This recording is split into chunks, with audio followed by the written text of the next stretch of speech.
Welcome back to The Price of Business. I'm your host, Kevin Price, talking to you about you and your business. I got Gary Bronga on. We're going to talk about, in this economy, you got 20-something million people unemployed. I got to tell you, I speak at tons of business meetings, Tea Party events, Chamber of Commerce groups, and I'm shocked by the people that I meet who have been unemployed for upwards of 2 years. Well, of course, that's how long unemployment compensation lasts, so I guess that might play part of the role. But, I've had a couple of times where the economy was weird and things was weird going on in my career situation, and I just simply started a business. And people automatically think, wow, the overhead for doing that is ridiculous. Depends on what business you start. If you really don't want to start a business, you can make it as difficult as possible for you to get it launched. But if you want to get it started, you can do it. You can bring a new product to market, which our guest Gary is going to talk a little bit about here on our show. Gary, welcome to the program. Thank you. Thanks for having me. There's a lot of people with great ideas, and they allow themselves to go to their grave asking the what if question. What if they had given it a shot? What if they had learned to, taken a chance on themselves instead of spending decades working to build the wealth of others? And so I love segments like what we're doing here. Thank you. It is true. A lot of people, they go their whole life planning to do something and just never do it. Some of them even die without ever making an attempt. They have these great, wonderful ideas, but they don't know where to start. I started 18 years ago with just a little idea, and I only committed $500. Now, I did have a day job, and I put everything back into the business, but I didn't borrow. I only committed $500, and it's 18 years later, and we've sold over $3 million of our product. Yep, no question about it, and I think that's exciting. And there's not everyone, but there's a lot more people out there with that capacity than I think they realize. And unfortunately, our public schools, in my opinion, is in the business of raising employees and not employers.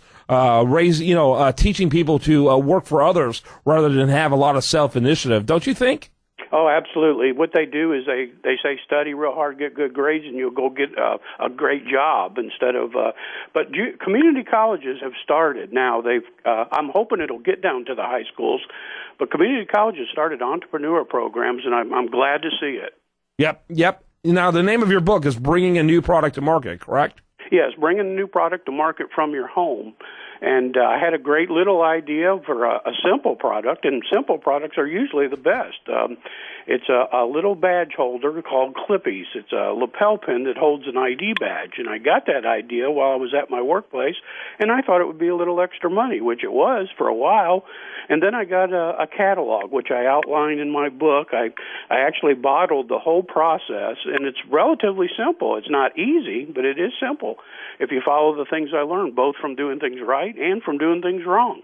Yeah, absolutely, and we have plenty of opportunities to do both. That's for sure. And, the thing about it, what is his name? Wooten, the UCLA basketball coach. John Wooten, is that right? Yes. Yeah, he used to say, the team that makes the most mistakes is going to win.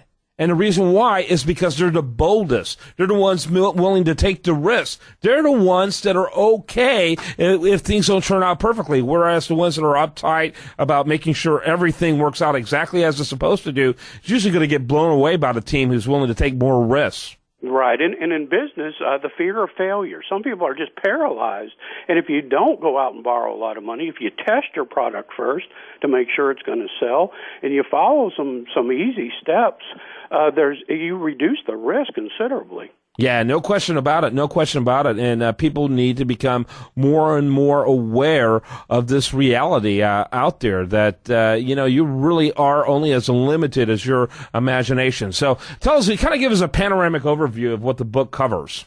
Well, it covers exactly what I did, starting at ground zero and starting from the very basics and used press releases and different formulas that were inexpensive.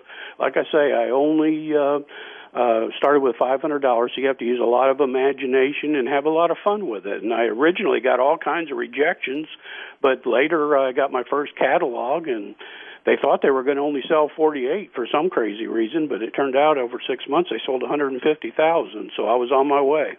Yeah, that's exciting. Very, very exciting. And it's great to see the American dream alive and well, and now more than ever. When did you decide to write this book? I wrote it about 2 years back, and what happened is during one of those press releases, you get picked up in the paper and you get a lot of nice publicity, but people always called me and they said, I have this idea, but I don't know where to start. So I wrote an e-booklet, which is free on my website, GaryBronga.com, and I wrote this e-booklet of 48 great tips to start your business. And then later I expanded those tips because it was so popular. I expanded those tips into a book.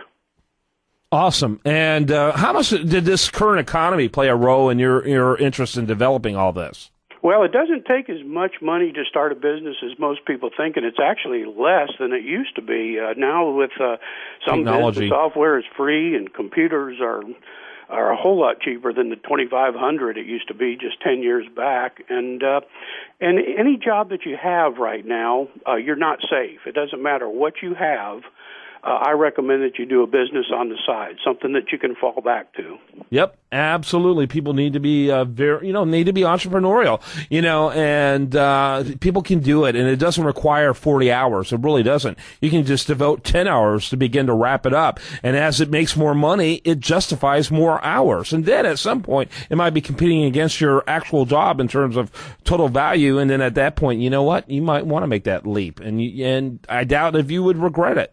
Yeah, that's exactly what happened to me. I worked the business and my day job for 2.5 years, and it got to the point where I was saying I'd return someone's call that was going to give me a month's pay, and I said, what's wrong with this picture? Yeah. So finally I decided to go full-time with the business, and I'd never look back. Can't look back, and I think that's fantastic. Gary Bronga, he's been our guest. His website is GaryBronga.com, GaryBronga.com. Now, this is a business channel, and I know from the feedback I get from my audience that a lot of C-level executives listen to this program. But what's interesting is a lot of these C-level executives have wives that are stay-at-homes or husbands who are even stay-at-homes, or, the world is very dynamic, not to mention huge numbers of young adults that they have that are teenagers that, are trying to figure out how they're going to etch a living in one of the most competitive economies out there.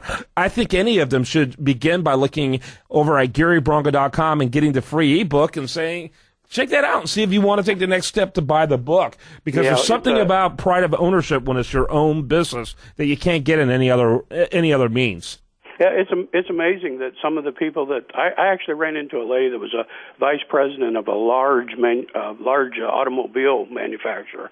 I was given a little talk in New York, and here this high-level executive, after the talk and after we were eating dinner at this big auditorium filled with people, with keynote speakers, and the lady leaned forward and she said, I have a question about your session. And I said, what's that? And she says, I have this little product I invented because I like to crochet. Now here this lady was a vice president of a huge auto company, but she was thinking about what she invented, a little product. So they retire. It doesn't matter what walk of life you are, whether you're the top executive or you work hard on a time clock. It spans all people. Thanks so much, Gary Bronga, BRONGA.com. Homepage, get a free ebook, 48 great tips for bringing a new product to market from your home. And I'm Kevin Price. Thanks for being with us, Gary. Thank you. Thanks for having me. When we come back, we're going to have much, much more for you on your price of business. We want to remind you the best content here shows up over there at usdailyreview.com.